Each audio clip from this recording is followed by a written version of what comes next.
Boa noite a todos, na graça e na paz do Senhor Jesus, amém? Quantos aqui ouvem o bom dia? Se você não sabe o que é o bom dia, pergunta para o pastor Ramon. Fico feliz de ver o que Deus tem feito pelo bom dia, espalhado hoje basicamente em todo o Brasil, que Deus tem usado a mensagem do bom dia para consolar e alcançar as pessoas para Jesus. Eu estou muito feliz de ter sido convidado para estar nesses 23 anos da igreja. Louvado seja o Senhor que tem dado a essa igreja a graça de ser igreja de Jesus, de ter essas congregações, de trabalhar com essas crianças maravilhosas. O futuro, uma boa parte do futuro está no trabalho com as crianças.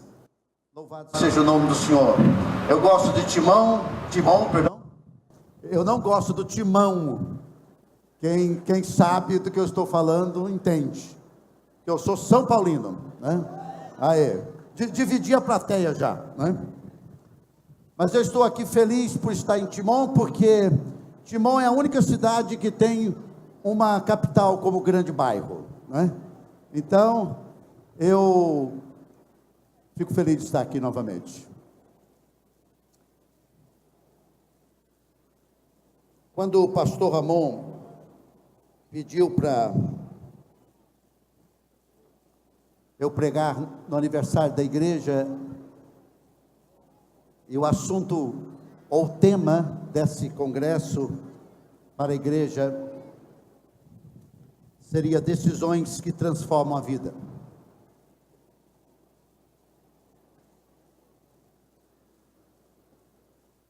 E há coisas da vida que nós precisamos decidir.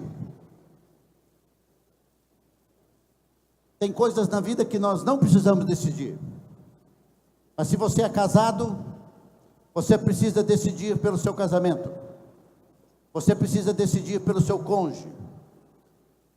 Se você tem filhos, você precisa decidir pelos seus filhos, pela sua família.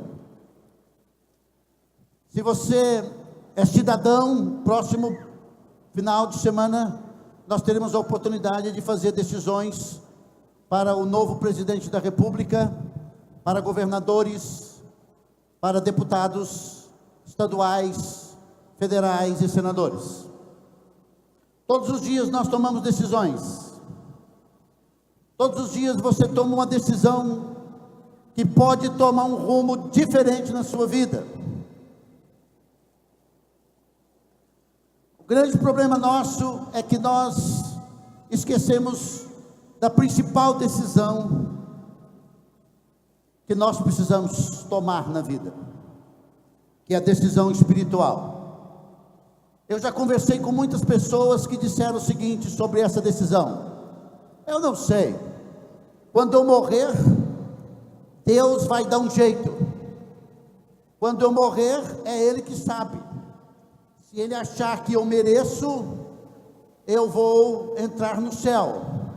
Ou outras pessoas disseram: não, eu não tenho nenhum interesse em saber sobre coisas espirituais.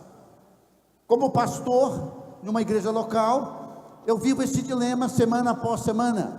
Eu encontro com pessoas e mais pessoas que estão lidando com essa realidade espiritual, de decisões espirituais. Alguns querem, alguns se envolvem e outras pessoas não.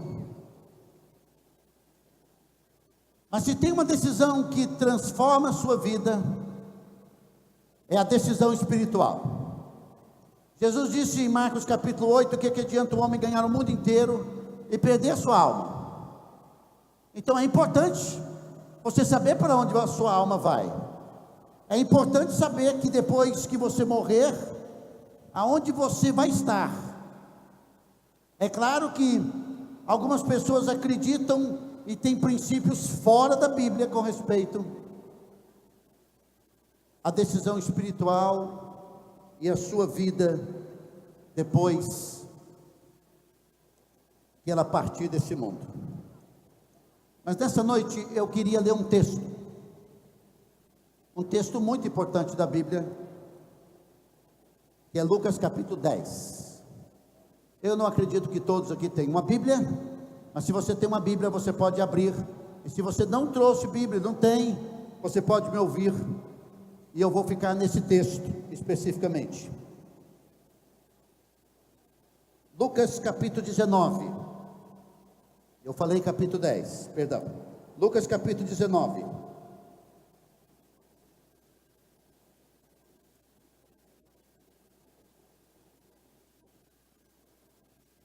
essa é uma das maiores e melhores histórias da Bíblia, que é a história de um homem chamado Zaqueu, um homem que tinha uma decisão para fazer na vida. Na verdade, ele não estava pensando muito nessa decisão, até que alguma coisa aconteceu. Vamos ler o texto. Diz assim: entrando em Jericó, atravessava Jesus a cidade. Eis que um homem chamado Zaqueu, maioral dos publicanos e rico, procurava ver quem era Jesus, mas não podia por causa da multidão, por ser ele de pequena estatura. Então, correndo adiante, subiu a um sicômoro, a fim de vê-lo, porque ali havia de passar. Quando Jesus chegou àquele lugar, olhando para cima, disse-lhe: Zaqueu, desce depressa, pois me convém ficar hoje em tua casa. Ele desceu a toda pressa e o recebeu com alegria. Todos os que viram isto murmuravam, dizendo que ele se hospedara com um homem pecador. Entremente Zaqueu se levantou e disse ao Senhor: Senhor, resolvo dar aos pobres a metade dos meus bens, e se numa alguma coisa tenho defraudado alguém, restituo 4 vezes mais. Então Jesus lhe disse: hoje houve salvação nesta casa, pois que também este é filho de Abraão, porque o Filho do Homem veio buscar e salvar o perdido. Vamos ler juntos o versículo 10, por favor. Porque o Filho veio salvar o perdido. Mais uma vez. Porque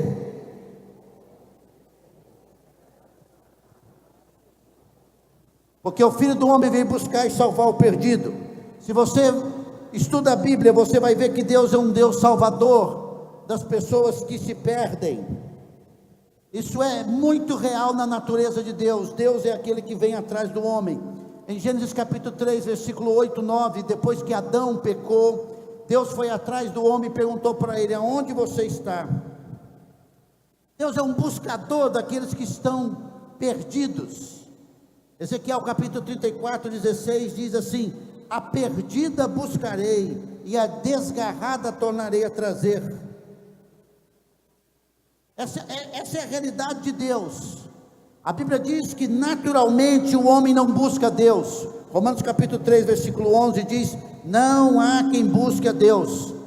Não há pessoas que tenham uma busca inicial por Deus. É o Deus que traz o homem. Conforme lemos pelo versículo 9, Deus está atrás do homem. Deus veio buscar o homem, porque ele veio buscar e salvar o perdido. Quem veio buscar? O Filho do Homem. Quem é o Filho do Homem? Jesus Cristo. A expressão Filho do Homem que acabamos de ler, significa que Jesus se identificou comigo e com você. Significa que um dia ele se tornou um homem. João capítulo 1, versículo 14 diz que o verbo se fez carne, se tornou como um de nós. João capítulo 1, versículo 1 diz claramente que o verbo era Deus. Não era um Deus, ele era Deus que se tornou homem. Filho do homem é uma expressão usada em Daniel capítulo 7 para mostrar a glória messiânica. Em outras palavras, Deus veio a esse mundo em carne humana para trazer o homem de volta a Deus, esse mesmo homem que se perdeu. O nome desse homem, Filho do Homem, é Jesus. Em Mateus capítulo 1, versículo 21, a Bíblia deixa bem claro que quando Jesus foi nascer, o anjo desceu e disse a José o seguinte: você vai receber esse menino, porque o que é nascido é do Espírito Santo, e você vai colocar o nome dele de Jesus, porque ele, Jesus, salvará os homens dos seus pecados. A palavra Jesus, que temos em português, vem da palavra grega Jesus. A palavra Jesus vem da palavra hebraica Yeshua. Yeshua significa Jeová é salvação. Então Jesus veio fazer o que aqui nesse mundo? O Filho do Homem veio buscar e salvar o perdido. O nome Jesus significa salvação, que ele veio para salvar o povo dos seus pecados. O termo perdido, que encontramos no versículo 10, é um termo muito interessante, porque fala do estado permanente de perdição. É uma pessoa que está totalmente destruída, uma pessoa que está falida, uma pessoa que não tem esperança nela mais. Filho do Homem veio fazer o quê? Veio salvar, veio transformar. Porque Jesus veio ao mundo? Jesus não veio ao mundo para ser um bom professor, ele não veio ao mundo para ser um líder moral, Jesus não veio ao mundo para ideias revolucionárias da política, nem ideias revolucionárias da religião. Jesus não veio ao mundo para dar um exemplo de vida. Jesus veio ao mundo para resgatar os pecadores dos seus pecados. E resgatar os pecadores dos seus pecados é a mensagem cristã. Como igreja, nós não estamos aqui para exaltar a pessoa do pastor, da liderança da igreja, da denominação. É função da igreja proclamar Jesus e sua salvação eterna. Tudo no Antigo Testamento e no Novo Testamento aponta para isso, que Jesus veio ao mundo para salvar os pecadores. Paulo diz em Romanos 3, versículo 9, que se conclui, temos nós qualquer vantagem? Ele diz não, somos todos pecadores. Romanos 3, 23 diz que todos pecaram e carecem da glória de Deus. Efésios 4, 17 e 18 diz que as pessoas vivem o quê? Alheios à vida de Deus, pela vaidade dos seus próprios pensamentos. Marcos capítulo 10, versículo 45, Jesus deixa bem claro para cada um de nós, que ele veio a este mundo para dar a sua vida em resgate pelos pecadores. Então Deus envia Jesus com que finalidade? Salvar o mundo, buscar o mundo, aqueles que estão perdidos. 1 Timóteo 1,15, Paulo diz: fiel é a palavra e digna de toda aceitação, que Cristo Jesus veio ao mundo para salvar os pecadores, dos quais eu sou o principal.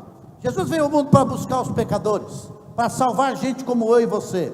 Em Lucas capítulo 15, Jesus conta uma parábola dividida em 3 partes, e aponta de que um pastor perdeu uma ovelha, foi atrás dela, achou uma ovelha, e ele ficou muito alegre. Uma mulher perdeu uma moeda, procurou até achar, encontrou, ficou muito alegre. Um filho se perdeu, ele largou a casa do pai, depois ele volta, há uma alegria por esse filho que se perdeu. Em outras palavras, Jesus diz: assim a maior alegria no céu, por um pecador que se arrepende. Por quê? Porque o Filho do Homem veio buscar e salvar o perdido. Agora, enquanto Deus está indo atrás do homem, enquanto Deus está indo atrás daqueles que se perderam, é responsabilidade do homem buscar a Deus. Isaías 55, versículos 6 a 9 diz: buscai o Senhor enquanto se pode achar, invocai enquanto está perto. Deixe o perverso o seu caminho, o iníquo os seus pensamentos, converta-se ao Senhor, que se compadecerá dele, e volte-se para o nosso Deus, porque ele é o quê? Rico em perdoar. Porque os meus pensamentos, diz Deus, não são os vossos pensamentos, os meus caminhos não são os vossos caminhos, diz o Senhor. Porque assim como o céu são mais altos do que a terra, assim os meus caminhos mais altos do que os vossos caminhos, e os meus pensamentos mais altos do que os vossos pensamentos. Enquanto Deus vai buscar, diz que cada um de nós é responsável para buscar a Deus. Cada um de nós somos chamados a abandonar os nossos caminhos, os nossos pensamentos. O que é conversão? Conversão é quando eu estou no caminho que eu acho que é o certo, e eu volto para os caminhos de Deus. É interessante como a Bíblia é perfeita, porque ela nos chama para quê? Para abandonar os nossos pensamentos. Se alguém quer vir ao Senhor, tem que largar o seu caminho de pecado, tem que largar a sua forma de viver, tem que largar os seus pensamentos e se adequar aos pensamentos de Deus. Salmo 24:6 diz assim: tal é a geração dos que buscam o Senhor. Amós 5:4 diz assim: buscai-me e vivei. Mateus 6:33 nós conhecemos: buscai, pois, em primeiro lugar o reino de Deus, e a sua justiça, e as demais coisas serão acrescentadas. Hoje à noite você está fazendo o que aqui? Pensa na sua alma, pensa na sua vida, pensa no tipo de vida que você vive, pensa nas oportunidades que Deus está lhe dando, pensa sobre a possibilidade que você realmente está perdido, não sabe por onde ir, já considerou várias religiões, ou nenhuma delas, há alguma coisa errada no seu coração. Eu trabalhei com um projeto chamado Circo da Esperança, e eu levei esse projeto para o Vale do Jequitinhonha, um lugar muito pobre em Minas Gerais. Era um circo enorme, e lá nós todas as noites pregávamos o evangelho, fazíamos amizade com as famílias, e eu não me esqueço daquela mulher, que quando aquele circo estava levantado, ela achava que era um circo, que tinha palhaço, que tinha tudo. Realmente a gente tinha palhaço, que usava todas as brincadeiras para convertê-las em coisas sérias.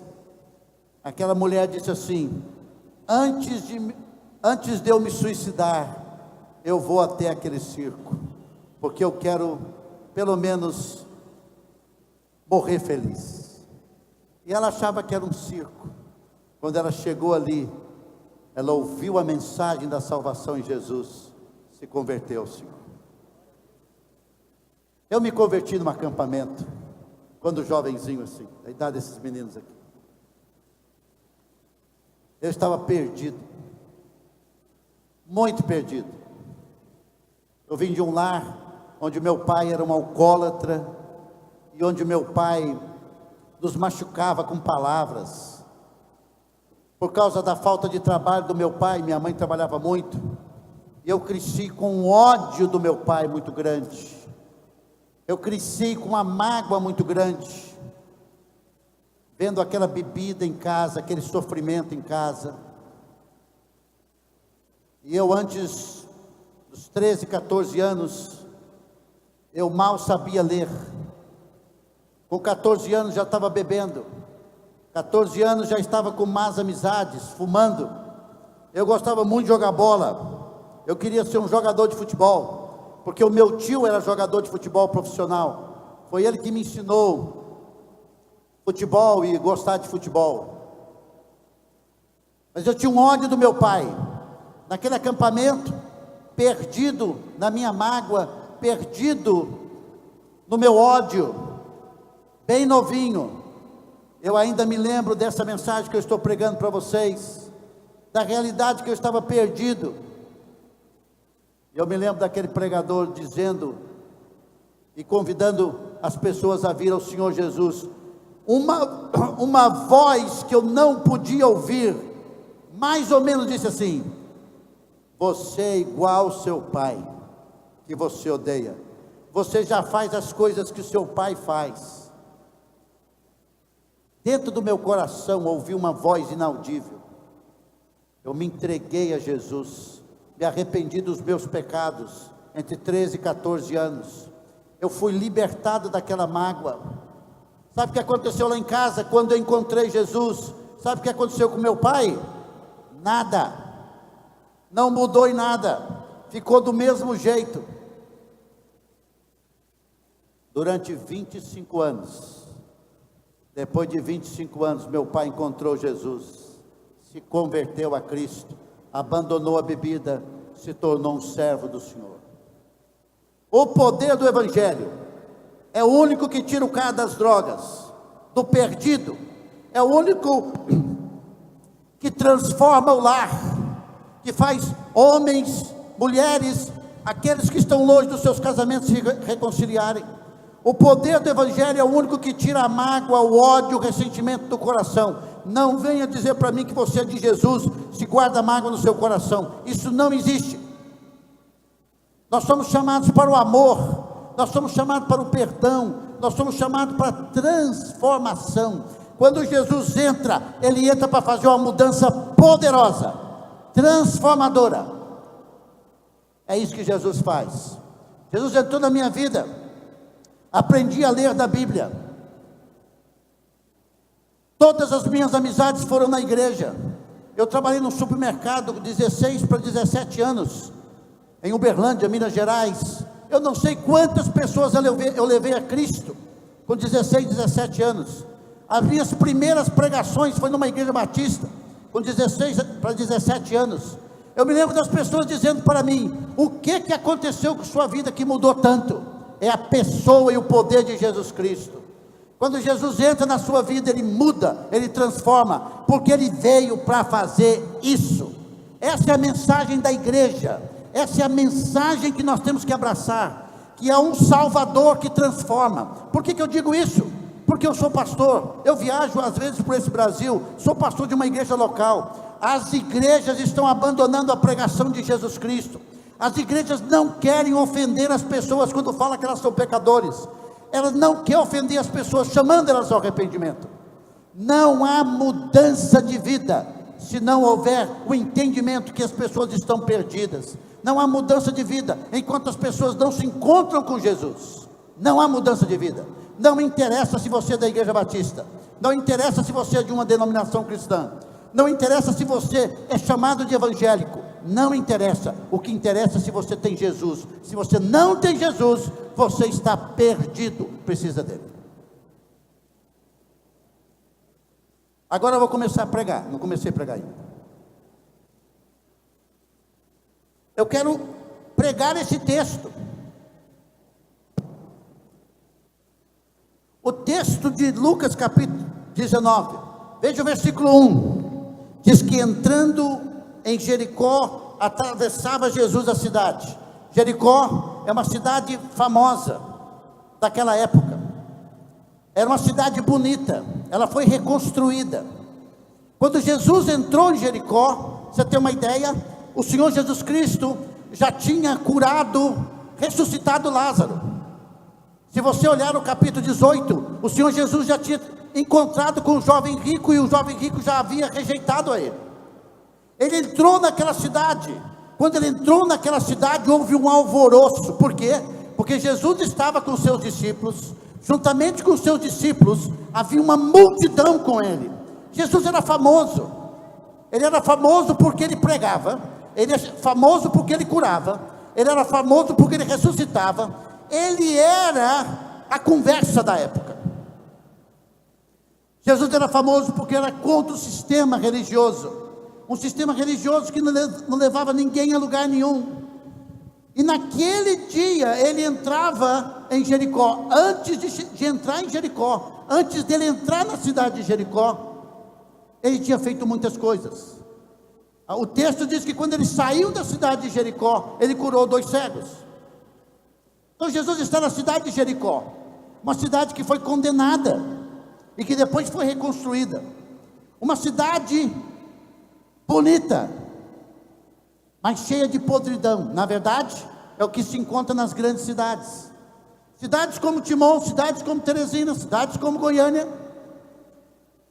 As pessoas se mudam das cidades achando assim: o dia que eu mudar da cidade, minha vida vai mudar. O dia que eu mudar desse país, a minha vida vai mudar. Mas nada muda até que Jesus entra na cidade. Nada muda até que Jesus entra na família. Nada muda até que Jesus Cristo entra numa casa. E nada muda até que Jesus Cristo entra numa igreja. Muita gente já colocou Jesus fora. Muita igreja já colocou Jesus fora da igreja. Se você não sabe disso, leia Apocalipse. A igreja de Laodiceia colocou Jesus para fora, e ele está batendo para entrar novamente. A gente usa aquele texto como texto evangelístico, mas não é. A igreja pôs Jesus para fora. Então o que muda? O que muda é quando Jesus está passando, quando Jesus está chegando.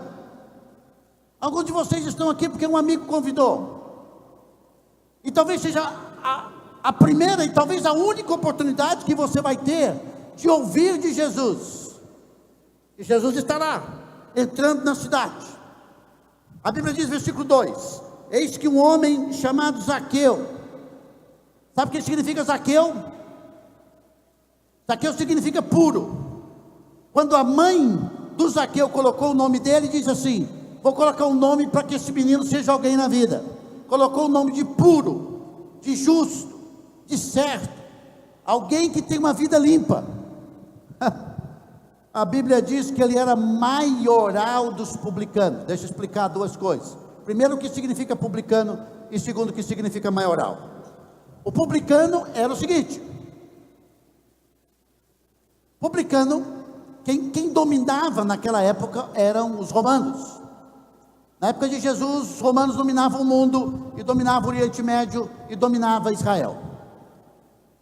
E o que uma pessoa podia fazer com o governo romano? Ele podia comprar uma licitação da época romana para cobrar impostos. Os impostos, não tinha nada ilícito no imposto. Jesus mesmo disse: dá a César o que é de César.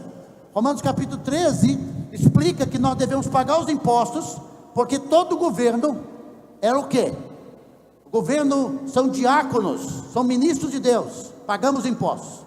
O que a Bíblia conta? A Bíblia contra a desonestidade, o mau uso do recurso público. A Bíblia é contra a corrupção.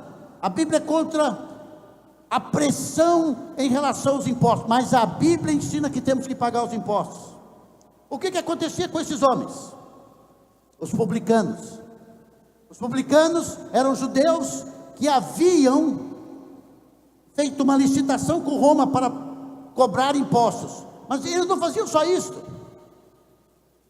Eles extorquiam as pessoas. Havia impostos para tudo. Se você fosse homem de 14 a 65 anos, era um imposto. Se você fosse mulher de 12 a 65, era imposto. Havia o imposto da terra, havia o imposto do cavalo, dos animais, das rodas, de tudo. Eles cobravam imposto. E o que eles achavam que tinha que taxar impostos, eles taxavam. Então o que esses homens eram? Odiados. Mais do que isso, esses homens faziam o que, esses publicanos? Eles faziam uma falcatrua, um engano. Eles pagavam aquilo que eles tinham que pagar para Roma, e eles ficavam com parte desse imposto. Agora, Zaqueu não era qualquer pessoa. Ele era um publicano, mas ele era o maioral dos publicanos. Ele era o maior dentre eles. Ele era um homem que, além de ser publicano, havia outros publicanos que estavam debaixo dele, e ele recebia dinheiro. E esse homem aqui, um homem o quê? Odiado. Olha o versículo 7. Versículo 7 diz que ele era um homem pecador, considerado um homem pecador. Na verdade, Zaqueu, ele tinha um grande problema. Ele sabia que seu nome era limpo, mas a sua vida era suja. Ele sabia disso. Ele estava envolvido com falcatrua, com engano, com mentira. E a Bíblia diz no versículo 2 que ele era maioral dos publicanos e rico. Ele não teria nenhum problema dele ser rico porque ele trabalhava. Não, mas ele era rico porque ele roubava. E isso a pessoa tem problema. Então o que nós temos aqui? Um homem que está ali na cidade de Jericó. Não está ali à toa, porque aquela cidade é uma cidade muito boa, uma cidade organizada, uma cidade que dá condições para ele estar. Ele deve ter comprado uma mega casa, porque ele era um homem rico. Ele tinha o quê? Tudo que o dinheiro podia comprar. mas havia alguma coisa errada na vida dele. Diz o texto: olha, Zaqueu, seu nome vimos, sua posição vimos, e a sua busca. Ele diz assim, versículo 3, procurava ver quem era Jesus. Por que ele procurava? Porque ele era curioso, porque ele sabia quem era Jesus, mas não tinha tido oportunidade. Eu cheguei aqui, por exemplo, na quinta-feira, à tarde, 2 horas. Quando eu chego no aeroporto, que as portas se abrem, eu vejo uma filmadora, luz em cima de mim. Aí eu disse assim, o que está acontecendo? Aí um pessoal gritando, Marina. Eu pensei que era para mim, e era para Marina.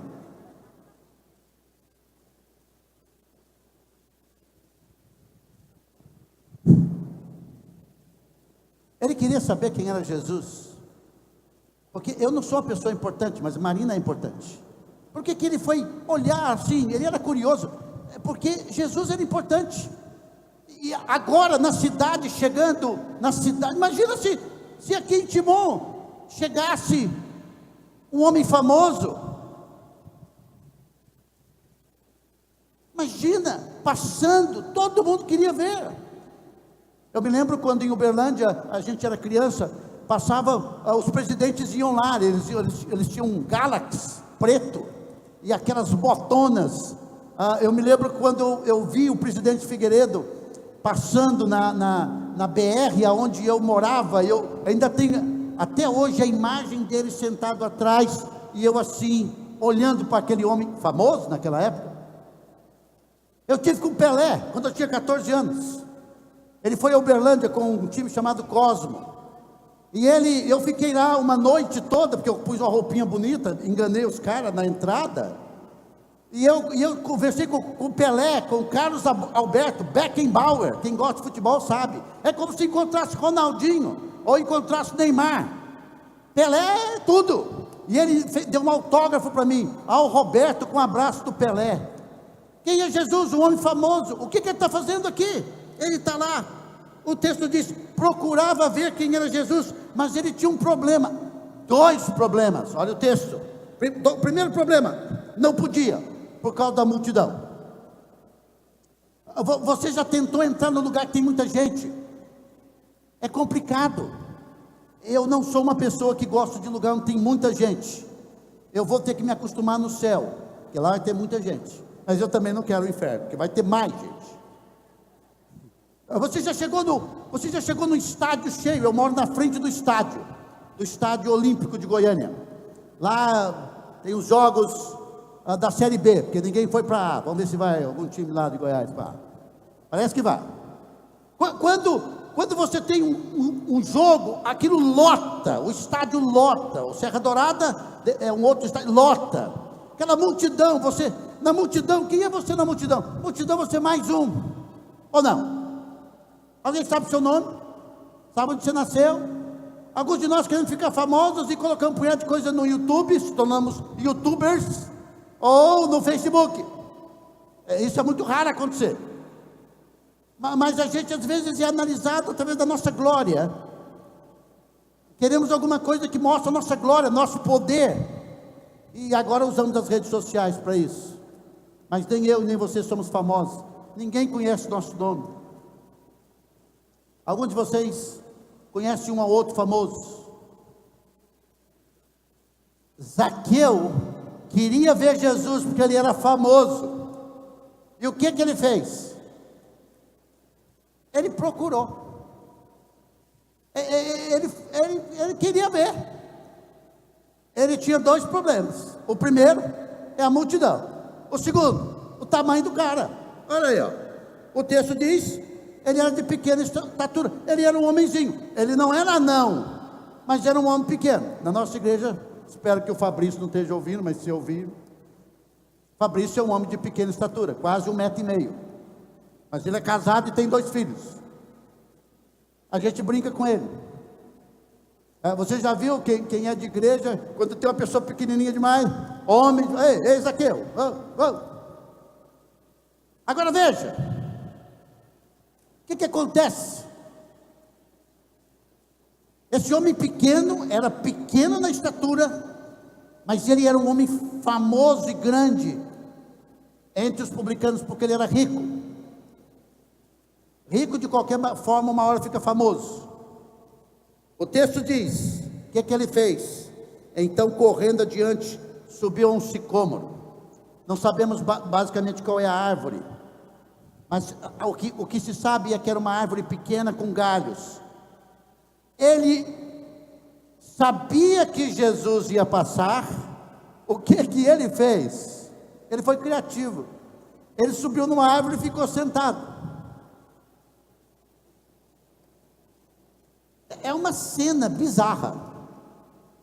Alguém olhando aquele cara rico, com roupas de quem é rico, porque quem é rico tem roupa diferente. Aí ficou olhando para o cara e disse: o que esse cara está fazendo aí? Mas ele queria ver Jesus. Era isso que ele queria. Talvez por curiosidade, talvez para dizer assim: ei, essa semana aí, passou Jesus aí, eu vi. Como é que você viu? Rapaz, subi na árvore lá. Porque ele era alvo de gozação, com certeza. Ele subiu, diz o texto, ele diz, porque Jesus ia passar ali. Jesus ia passar ali, e ele tinha curiosidade disso. É muito interessante, né? A curiosidade. Eu tenho um amigo, infelizmente ele morreu há muitos anos atrás, mas ele foi meu amigo de igreja. O nome dele era Luiz. O Luiz chegava na nossa reunião com uma pergunta para o pastor: pastor, eu quero saber se tem disco voador. Disco voador. Através dessa busca dele de disco voador, ele conheceu Jesus. Ele teve um encontro com Jesus. Alguns de nós estamos curiosos. Eu vou lá naquela igreja lá que me convidaram. Eu vou lá ver o que acontece. Eu vou lá ver o que alguma coisa deve acontecer lá. A gente é curioso. Eu vou lá. Eu não gosto muito de igreja. Eu acho que os pastores são tudo, pega dinheiro de todo mundo. Vou lá ver aquele cara lá, que vem de longe. Vou lá ver. E de repente você está aqui e o Espírito de Deus fala ao seu coração. Porque nessa noite ninguém está aqui por acaso. Ninguém. Você está no lugar certo, como Zaqueu estava no lugar certo. Aqui é a história de Zaqueu. Quem é Zaqueu? Zaqueu é um pecador. Zaqueu é um homem que rouba. Zaqueu é um homem que está com a vida destruída. Ele tem dinheiro, mas não pode gastar. Por quê? Porque a sociedade odeia ele. Aonde que ele vai em Israel, todo mundo odeia ele. Pode até não odiar, até que descobre. O que ele pode ter com esse dinheiro? Pode ter casas, pode ter mulheres, pode ter... Mas isso não enche a vida. Zaqueu é um cara que está com a vida ruim. Então a primeira parte do texto é sobre Zaqueu. E quem é Zaqueu? Zaqueu somos alguns de nós aqui hoje à noite. Zaqueu é esse mundo que está aí. São jovens, são crianças que estão buscando uma coisa fora de Jesus. Ou tentando. A pessoa diz assim: não, eu não estou procurando dinheiro, mas eu vou ter. Alguns são como Zaqueu, não é o dinheiro, mas estão buscando prazer como o fim último da vida. Alguns não estão buscando nem dinheiro e não prazer, estão buscando na cultura. Não sabe quantos livros já leu. Eu me lembro de ter ido numa casa em São José dos Campos, que eu pastoreei lá, meu filho nasceu lá, e eu cheguei numa casa de um uruguaio. O que não faltava naquela mesa de um senhor uruguaio era os jornais. Ele lia o jornal o dia todo, para saber de tudo, para entender tudo. A alma precisava de alguma coisa. A identidade de Zaqueu e de muitas pessoas não está no que ele é, está no que ele faz, está no que ele tem. A primeira fase é Zaqueu, um homem perdido, mas é um homem que toma uma decisão, é um homem que decide procurar Jesus. A segunda parte do texto é sobre Jesus. Quando Jesus chegou àquele lugar, olhando para cima, disse-lhe: Zaqueu. Disse como? Zaqueu. Quando ele olhou para Jesus, quando Jesus olhou para ele, a primeira coisa que Jesus fez foi parar, olhar para ele e dizer o nome dele. Por que Jesus disse o nome dele? Porque Jesus conhecia Zaqueu. Em João capítulo 1, no final do capítulo 1, Jesus encontra com um homem chamado Natanael, e disse assim: seu nome é Natanael, eu te vi debaixo da figueira. Sabe por quê? Porque Jesus conhece cada um de nós aqui pelo nome. Quando ele falou Zaqueu, ele diz: o puro, oi justo, oi homem limpo. O Zaqueu deve ter ficado assim, pasmado, porque esse é o Jesus da Bíblia. Jesus da Bíblia conhece cada um de nós, conhece o nome, conhece a história, conhece a procedência. Aqui no Nordeste, nesses anos que eu trabalhamos no sul do estado do Piauí, há muitos anos, mais de 13 anos, com o projeto de evangelização. Uma das coisas que a gente quer dizer para o nordestino: das pessoas mais queridas no Brasil são vocês. Não há razão para você se rebaixar, simplesmente porque às vezes não teve as condições de escola, não teve as condições de trabalho, não teve as condições que parte do país teve. Mas a coisa mais importante que você precisa saber, como nordestino, é que você é importante porque Jesus sabe o seu nome, Ele sabe a sua história. Alguns de nós, como em Avelino Lopes, que tem uma história linda aquela igreja. Aquela igreja começou porque alguém achou um evangelho de João no chão, no sertão. Não é à toa para você engasgar, né? Tudo com amo.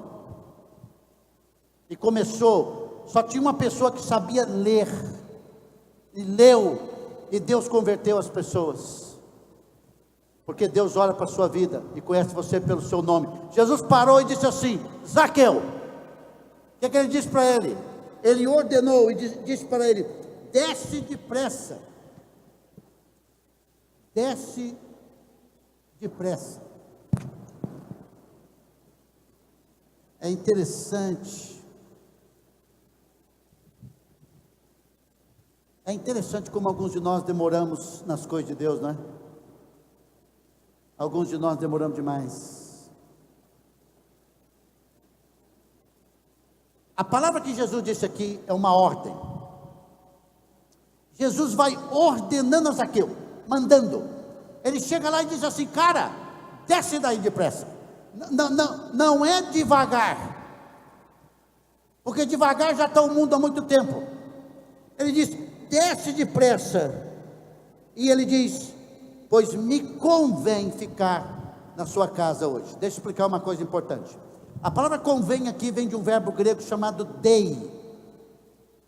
Essa partícula grega significa assim: é necessário. João repete muito essa expressão: é necessário, é necessário, é necessário.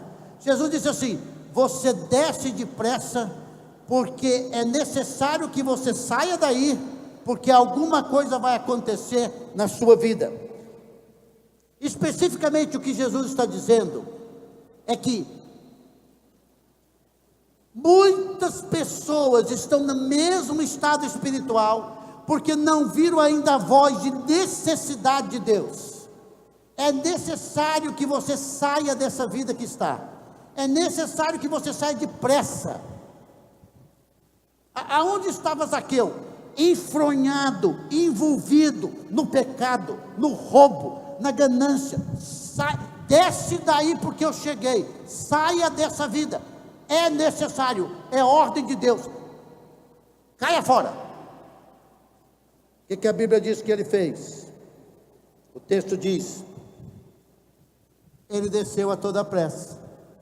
Alguém disse assim: pastor, eu quero ter uma experiência profunda com Jesus. Então se obedeça depressa. Você obedeça a voz de Jesus. Se nessa noite você está perdido, se nessa noite você não tem rumo para a sua vida, se hoje você se identifica com Zaqueu, você tem que obedecer a voz de Jesus que diz: desce depressa, saia dessa vida. Não é para amanhã, não é para depois de amanhã, é para agora. É agora que a sua vida vai mudar, é agora que ela vai fazer toda a diferença que você queria. É agora que é a hora da decisão, é agora que você tem que mudar de vida. A Bíblia é bem clara com a voz de Jesus: desce depressa. E ele desceu depressa e o recebeu como? Com alegria. Por quê? Porque ele nunca pensava que Jesus ia parar. Ele queria apenas ver Jesus passar. Mas Jesus parou e disse: é a oportunidade. E ele disse: eu vou comer lá na sua casa. É uma coisa linda, queridos. Jesus não veio para ficar dentro de um auditório, como se nós pudéssemos fechar ele lá dentro. Ele ser propriedade da igreja evangélica, da igreja batista, da igreja cristã evangélica de onde eu sou. Não. Jesus veio para entrar dentro de uma vida e transformar a vida. Se essa igreja vai reunir aqui fora, se ela vai reunir no meio da praça, se ela vai reunir lá no centro de convenção, se ela vai reunir dentro de uma escola, se vai reunir dentro de um cemitério, não interessa. O importante é que Jesus está dentro da vida. Se ele estiver dentro da sua casa, tudo muda. Se ele estiver dentro do seu coração, tudo muda. Por que sabemos que muda? Porque o texto diz que ele recebeu Jesus com o quê? Com alegria. Com alegria. Porque tudo muda quando Jesus entra. Olha o texto. Todos os que viram isso murmuravam, dizendo que ele se hospedara com um homem pecador. A palavra pecador aqui é uma palavra usada para alguém que está fazendo algo errado contra Deus ou contra a tradição judaica. Enquanto o homem está alegre por receber Jesus, tem um povo murmurando. Quem são os murmuradores? Os murmuradores são aqueles que acham que pecadores não precisam de Jesus.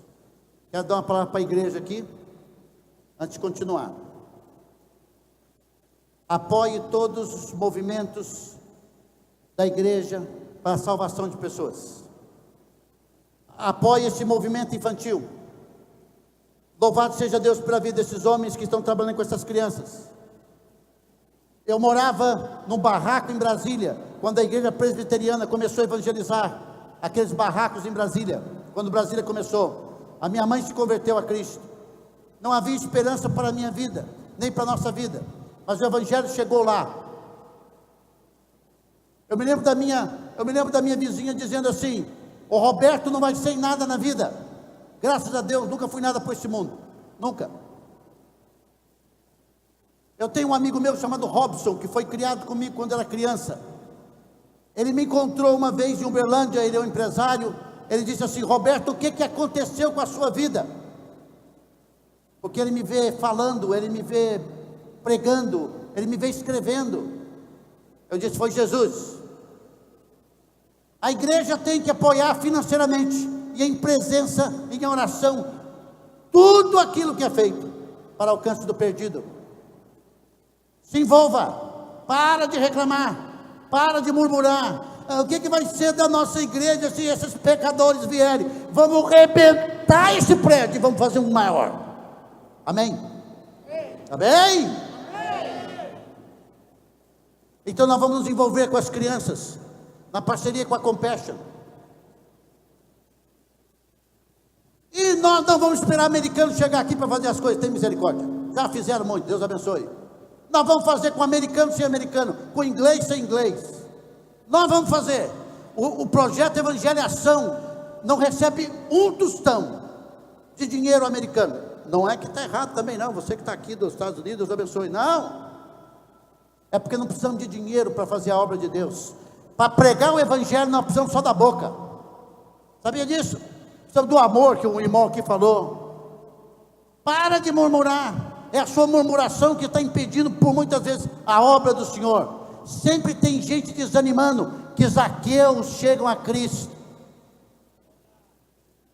É verdade. Eu sei que é verdade. Pastor, e se chover nesse lugar que nós vamos fazer aqui? Que chova, a gente vai parar. Mas vamos tentar. Vamos tentar fazer o diferente. Os murmuradores. Versículo 8. Entre mentes, Zaqueu se levantou e disse ao Senhor: Senhor, resolvo dar aos pobres a metade dos meus bens. Se em alguma coisa tenho defraudado alguém, restituo 4 vezes mais.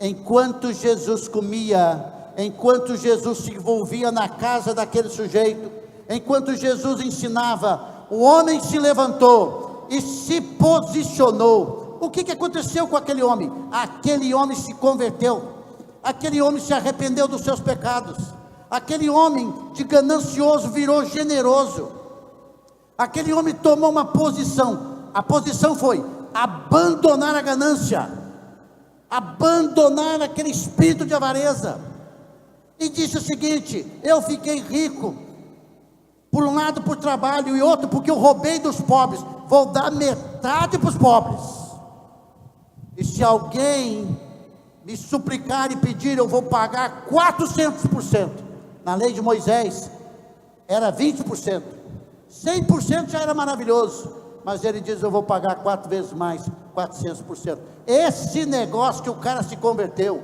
esse negócio que o cara se arrependeu, e não mudou em nada. Não há conversão sem mudança, não há conversão sem abandono de pecado, não há conversão enquanto o indivíduo diz: larguei a minha forma de viver, larguei o meu jeito de viver, larguei o que eu pensava, larguei o meu caminho, e agora eu sou do Senhor. Lembra do jovem rico? Por que ele não se converteu a Cristo?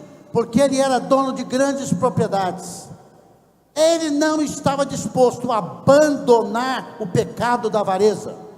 Há mudança para a sua vida, o dia que você abandona o homossexualismo, abandona a imoralidade sexual em qualquer nível, abandona a ganância, abandona o orgulho, tudo a mudança, o dia que Jesus entra na sua vida, e você decide abandonar o pecado, aí acaba tudo.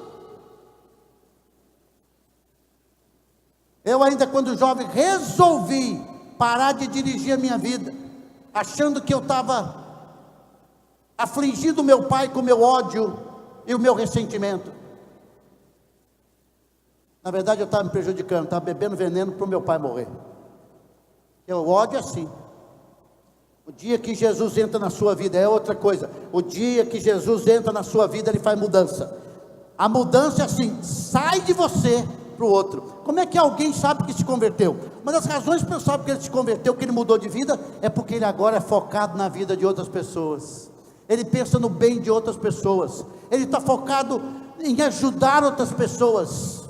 E a Bíblia diz em Gálatas capítulo 6, que nós devemos fazer o bem para todos, especialmente os da família da fé, mas é para todos. Nós não perguntamos nada da vida da pessoa, nem o estado de onde que ela vem, o que ela fez na vida, nem o que ela defende politicamente, nem o que ela defende do ponto de vista de gênero, nada. Nós estamos aqui para amar. A igreja de Jesus está aqui para amar a Deus, amar os perdidos e amar os irmãos. Se a sua vida não é dominada pelo amor, se você não consegue sair de si para o outro, você tem que perguntar se você se converteu, porque Zaqueu mudou de vida, ele mudou de vida.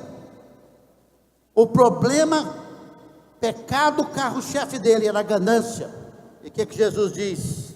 Ele diz assim: então Jesus disse: houve salvação nesta casa, pois também este é filho de Abraão. Como é que Jesus diz que houve salvação? Porque houve abandono do pecado. Quando é que a sua vida muda? Quando você abandona o pecado. Qual é a decisão mais importante para você fazer? Entregar a sua vida a Cristo. Essa é a mais importante, é a mais poderosa, é a transformadora. Muda. Mais do que alguém dizer sobre a sua salvação, é Jesus dizer. Por que Jesus passou ali? Porque Jesus queria salvar um pecador. Nome dele, Zaqueu. O homem que era rechaçado pela sociedade, o homem que vivia debaixo de culpa, um homem que curiosamente foi encontrar-se com Jesus, mas ao ouvir Jesus, ele decidiu: quando? Daqui 1 ano? Vou pensar no que o Senhor falou. Eu vou ver se eu vou mudar de vida. Jesus fala sobre a mensagem como uma semente, que diz que a semente que cai no caminho é aquele que ouviu. Se você não decide, se você não toma decisão agora, aqui é um inimigo que vai tirar da sua cabeça, e talvez já está dizendo para você: isso é besteira, isso é besteira. Mas Zaqueu mudou, e Jesus diz: hoje houve salvação nessa casa. Por que ele diz que ele é filho de Abraão? Porque os judeus achavam que por serem filhos de Abraão geneticamente, seriam filhos de Deus. Jesus disse: não, ele é filho de Abraão porque ele tem a fé de Abraão. Mas a todos quanto receberam deles o poder de serem feitos filhos de Deus, a saber, os que creram no seu nome, não se tornaram filhos, como diz o versículo 13 e 14 de João, por genética. Tem que nascer de novo. Ele era judeu, mas não era filho de Abraão, porque Abraão é pai da fé.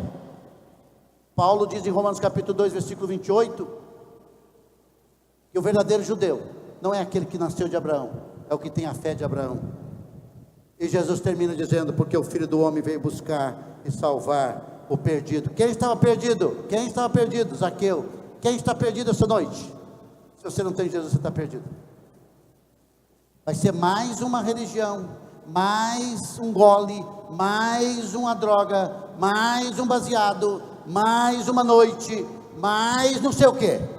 A sua vida vai ser demais, até que fique de menos. E hoje Jesus passou aqui, ó. Nessa noite, Jesus passou. Jesus sabe o seu nome. Jesus te chama hoje à noite, para que você tome a decisão que vai mudar a sua vida para sempre. Vamos abaixar nossas cabeças. Gostaria de orar.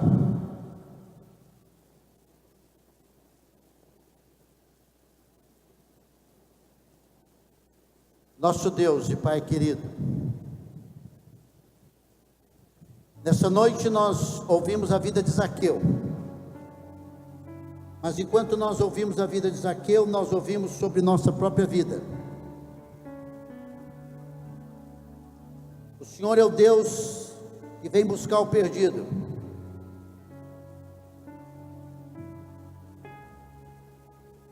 E como buscou Zaqueu, pode buscar alguém aqui hoje à noite.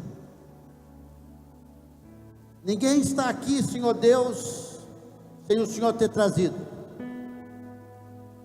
E oro que o poder do Teu Espírito Santo possa dar a graça, ó Deus, de que alguém talvez tenha entendido aqui a mensagem do Evangelho, e depois de ouvir sobre Jesus, como Zaqueu ouviu, está disposto a largar o tipo de vida que está vivendo, para seguir Jesus, para encontrar-se com Jesus. Eu não sei, Senhor,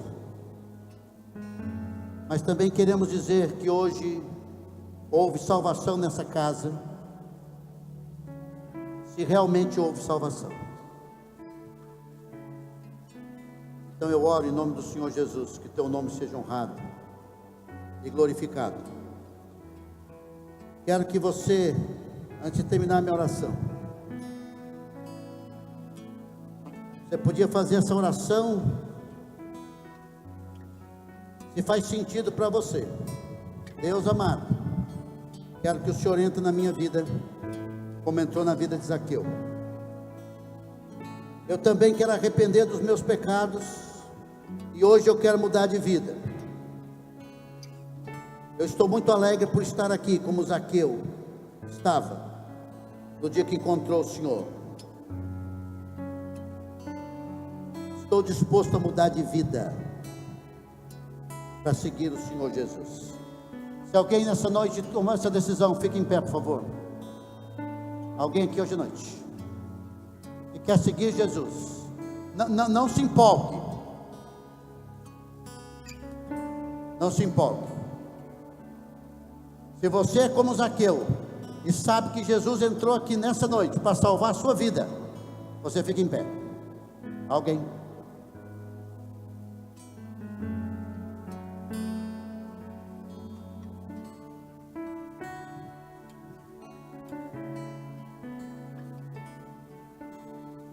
Zaqueu não teve medo de subir naquela árvore. Eu vou fazer mais uma vez essa pergunta. Alguém corajosamente vai ficar em pé e diz: Jesus, eu sou o Zaqueu. Ó Zaqueia, eu preciso de Jesus na minha vida. Eu quero ir hoje à noite. Alguém?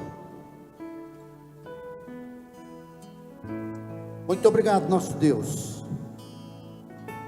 porque o Senhor é o Deus gracioso e bondoso.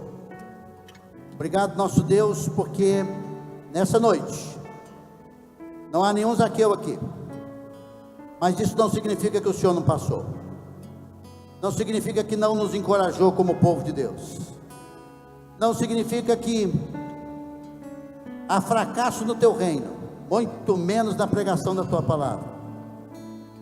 Significa que tudo que foi falado aqui foi muito sério.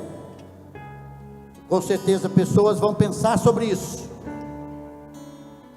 Significa que nós, como teu povo, precisamos ser instrumento do Senhor para continuar pregando a salvação, para que Zaqueus desse mundo, aqueles a que o Senhor está preparando, venha te conhecer. No nome de Jesus, amém.